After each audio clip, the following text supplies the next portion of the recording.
मैं दिशान गादी, आप सब देख रहे हैं सारा अधिकार। मुंबई इलेक्ट्रिक कामगार संगठना वर्कर्स को रिप्रेजेंट करती है जो बीएसटी इलेक्ट्रिसिटी सेक्टर में वर्क कर रहे हैं। यह संस्था कई लीगल केसेस में भी इन्वॉल्व रही है, स्पेशली वर्कर्स के वेजेस, सैलरी को लेकर, एम्प्लॉयमेंट प्रैक्टिसेस को लेकर और कॉन्ट्रैक्ट वर्कर्स के हक और राइट्स को लेकर भी। मुंबई इलेक्ट्रिक वर्कर्स यूनियन बेहतर सैलरीज कामगारों के लिए और सस्टेनेबल एम्प्लॉयमेंट प्रैक्टिसेस के लिए डिमांड करती रही है। वेट लीजिंग सिस्टम ख़त्म करने पर और नए स्टाफ के रिक्रूटमेंट पर भी उन्होंने ऑब्जेक्शन लिया है। इस रिलेटेड इनका प्रोटेस्ट 26 दिसंबर 2024 को भी किया गया था, लेकिन कोई इम्प्रूवमेंट वर्कर्स के सैलरीज को लेकर इसमें नज़र नहीं आई। सारा अधिकार से बात करते हुए विठल राव गायकवाड़ ने कहा कि इंडस्ट्रियल कोर्ट में अदानी मामले में उनके फेवर में जजमेंट आया है। कामगारों के सैलरीज के लिए प्राइवेट रिक्रूटमेंट बिल्कुल बर्दाश्त नहीं किया जाएगा और उनकी संस्था इस पर भी वर्क करेगी कि बेटर सैलरीज और बेटर अपॉर्चुनिटीज़ बीएसटी इलेक्ट्रिसिटी कामगारों को मिलनी चाहिए और इस पर वो कंटिन्यूसली वर्क भी करते रहेंगे। देश और दुनिया की तमाम खबरों के लिए देखते रहिए सहारा अधिकार। हेलो फ्रेंड, मैं दिशान गादी, आप सब देख रहे हैं सारा अधिकार। आज हम मुंबई मराठी पत्रकार संघ में हैं और हमारे साथ मुंबई इलेक्ट्रिक कामगार संगठना के सर चिटनीस विठल राव गायकवाड़ जी हैं, जिन्होंने मुंबई इलेक्ट्रिक कामगार संगठना वर्कर्स जो है वो वर्कर्स को रिप्रेजेंट करती है जो बीएसटी इलेक्ट्रिसिटी सेक्टर में वर्क कर रहे हैं। ये संस्था कई लीगल केसेस में भी इन्वॉल्व रही है, स्पेशली वर्कर्स के वेजेस, सैलरी को लेकर, एम्प्लॉयमेंट प्रैक्टिसेस को लेकर और कॉन्ट्रैक्ट वर्कर्स के हक के लिए, उनके राइट्स के लिए जो है ये संस्था बहुत सालों से लड़ रही है और काम भी कर रही है। सर, वेलकम टू सारा अधिकार चैनल। हमने ये इंडियन एक्सप्रेस की न्यूज़ पढ़ा और वर्कर्स के बारे में जो आपकी जो स्पीच थी, 80% जो है वर्कर्स के डेवलपमेंट के लिए, सैलरी इम्प्रूवमेंट के लिए आपने उसका वर्णन किया था। मेरा सवाल बहुत स्पष्ट है आपसे कि मुंबई इलेक्ट्रिक वर्कर्स यूनियन बेहतर सैलरी कामगारों के लिए और सस्टेनेबल एम्प्लॉयमेंट प्रैक्टिसेस के लिए डिमांड करती रही है। वेट लीजिंग सिस्टम ख़त्म करने पर और नए स्टाफ के रिक्रूटमेंट पर भी उन्होंने ऑब्जेक्शन लिया है। इस रिलेटेड इनका प्रोटेस्ट जो है 26 दिसंबर 2024 को भी किया गया था, लेकिन कोई भी इम्प्रूवमेंट इस सिचुएशन में आया नहीं है। और हमने भी जो बीएसटी ड्राइवर्स हैं और जो इलेक्ट्रिसिटी डिपार्टमेंट में काम करते हैं उन्हें भी पूछा, तो उन्होंने कहा कि हमको सिर्फ डिले किया जा रहा है, ना भत्ता में ना उनको, ना कोरोना काल में जो सर्विसेज किया उन पर ना उनको सैलरी मिली, ना उनकी सैलरी हाइक की गई। उद्धव जी चीफ मिनिस्टर थे तब भी उन्हें उनका लाभ नहीं मिला। इसको लेकर क्या कहना चाहोगे? ये इशू कब तक पेंडिंग रहेगा या आगे भी ऐसे ही डिस्कस करेंगे? देखो, जो बेस्ट उपक्रम का परिवहन विभाग है और बिजली उपनगर में जो अदानी इलेक्ट्रिसिटी बिजली कामगार है, धानु थर्मल पावर में जो बिजली कामगार है, उसका नेतृत्व मुंबई इलेक्ट्रिक वर्कर्स यूनियन कर रही है। यह यूनियन के माध्यम से हमने बहुत सारे करार किए हैं, वेतन करार किया है, सोई सहूलतें का करार किया है, कंट्रैक्टी कामगारों को परमानेंट करने का करार किया है। मगर आज ऐसा स्थिति पैदा हुआ है। मुख्यमंत्री देवेंद्र फडणवीस को हमने एक लेटर लिखा है कि यह सिचुएशन पैदा हुआ है कि अदानी इलेक्ट्रिसिटी मुंबई कंपनी का ताबा अदानी के पास है और अदानी ने 29 अगस्त 2018 में वो कंपनी का ताबा लिया और उसके बाद महाराष्ट्र शासन ने 26 जुलाई 2019 में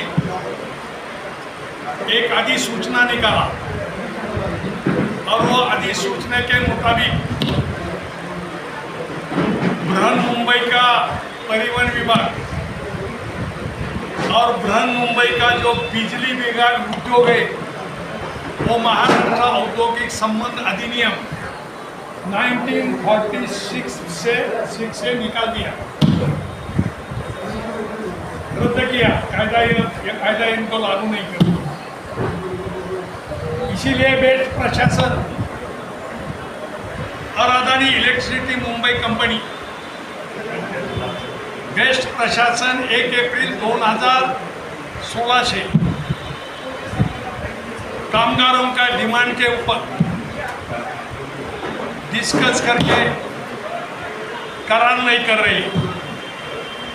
हमने देश प्रशासन के खिलाफ रेफरेंस फाइल किया कि हमारा करार होना चाहिए।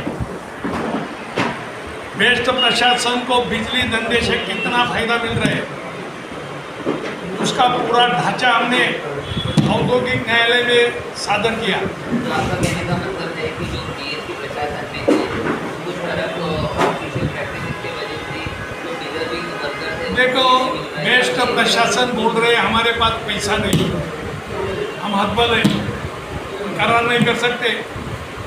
और अदानी इलेक्ट्रिसिटी बोल रहे हैं व्यवस्थापन कि ये यूनियन ही नहीं मान्यता प्राप्त, उससे हम डिस्कस नहीं करेंगे, उसके हम निगोशिएशन नहीं करेंगे, नहीं हम करार करेंगे।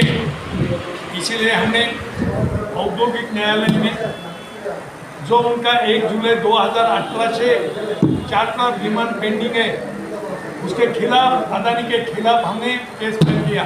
आपने एक और एक पॉइंट रखा यहाँ पर कि जो अडानी इलेक्ट्रिसिटी है आज मुंबई में देखा जा रहा है कि उसके लोग जो हैं और कई सारे ऑफिशियल इलेक्ट्रिक डिपार्टमेंट के उन्होंने हमसे कहा है, मीडिया चैनल से उन्होंने बात भी की है, लेकिन उन्होंने खुलकर नहीं कहा। लेकिन उन्होंने ये ज़रूर कहा है कि उनकी मीटर जो है वो फिट करने की कोशिश की जा रही है और लोग पूरे मुंबई को जो है वो अडानी मीटर से भरने की एक इंटरनल प्लानिंग टाइप से किया जा रहा है। आपने कहा कि आपने केस फाइल किया है, तो हमारी व्यूअर्स को ये बताइए केस का क्या अपडेट है? केस फाइल किया। इंडस्ट्रियल कोर्ट ने अदानी इलेक्ट्रिसिटी को बोला है यही मुंबई इलेक्ट्रिक वर्कर्स यूनियन है और उसके साथ ही आपको करार करना है, उसके साथ ही निगोशिएशन करके करार करना है। उसके खिलाफ अदानी इलेक्ट्रिसिटी ने मुंबई उच्च न्यायालय में 2021 साल में याचिका नंबर 2007 फाइल किया था और मुख्य जज है दीपांकर दत्ता मुंबई उच्च न्यायालय और MS करनी साहब, वो जज ने ऑर्डर दिया कि यह Mumbai electric workers union Adani electricity Mumbai Dahanu thermal power वीज निर्मिती प्रकल्प वो महाराष्ट्र इंडस्ट्रियल रिलेशन एक्ट में शामिल है और यही यूनियन मान्यता प्राप्त प्रातिनिधिक संगठन है। गलत याचिका फाइल किया करके 2 लाख रुपए का दंड जुर्माना उनको लागू किया। लेकिन सर इसमें जो कॉन्ट्रैक्ट का जो प्राइवेटाइजेशन हो रहा है, एक जगह कोर्ट इंडस्ट्रियल कोर्ट से आपको पॉजिटिव रिप्लाई मिला है, लेकिन कहीं ना कहीं जो कॉन्ट्रैक्ट है, जो वर्कर्स है, वो बिल्कुल कुछ नहीं दिख रहे हैं। देखो, बाहर से भी हमने पता किया है कि उनकी सैलरी जो है वो सालों से इम्प्रूव नहीं हुई, उन्हें कोरोना काल में भी जो है वो पैसे नहीं मिले उनकी सर्विसेज के लिए। तो इस पर आपकी कामगार संगठन कैसे काम करेगी? इसी वक्त प्रोटेस्ट करते रहेंगे। रिसेंटली 2026 की न्यूज़ है, ओशिवारा में आप लोगों ने प्रोटेस्ट किया, मुलुंड में आपने किया था, लाइव डेमोन्स्ट्रेशन मुंबई सिटी में किया गया, नागपुर में आपका प्रोटेस्ट किया गया था। तो इसमें क्या लगता है सरकार अभी बीजेपी की है तो आप इन्फ्लुएंस कैसे करेंगे? देखो, वर्कर्स के सस्टेनेबल एम्प्लॉयमेंट के लिए, उनकी सैलरी के लिए आप कैसे इन्फ्लुएंस करेंगे? देखो,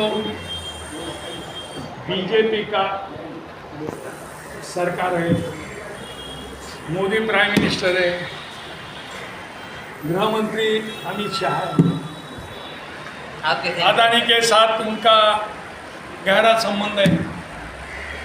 अदानी इलेक्ट्रिसिटी मुंबई कंपनी जोर जबरदस्ती कर रहे हैं, कायदा ये अपना जेब में लेता है। हाई कोर्ट ने निर्णय दिया तो भी वो निगोशिएशन करने के लिए तैयार है नहीं है। उन्होंने बताया कि हमने सर्वोच्च न्यायालय में वो दावा दाखिल किया है, सर्वोच्च न्यायालय ने स्टे नहीं दिया। हियरिंग अभी होगा फाइनल, निकाल आएगा अपने साथ तो उनको जो मैंने करार किया है कॉन्ट्रैक्ट लेबर परमानेंट करने का करार किया है टप्पा टप्पा से, महाराष्ट्र शासन का कामगार मंत्री ने बताया है कि 2000 कॉन्ट्रैक्ट लेबर अदानी का परमानेंट होना चाहिए, आदेश दिया। जो भी कंपनी करने के लिए तैयार है, क्योंकि इनका सरकार है, सरकार का सपोर्ट है, इसीलिए अदानी इलेक्ट्रिसिटी मुंबई कंपनी जनता जनार्दन को मानने के लिए तैयार नहीं है। तो सुप्रीम कोर्ट का निकाल आने के बाद अदानी को झुकना पड़ेगा। सर आपकी अगली रणनीति क्या रहेगी सर?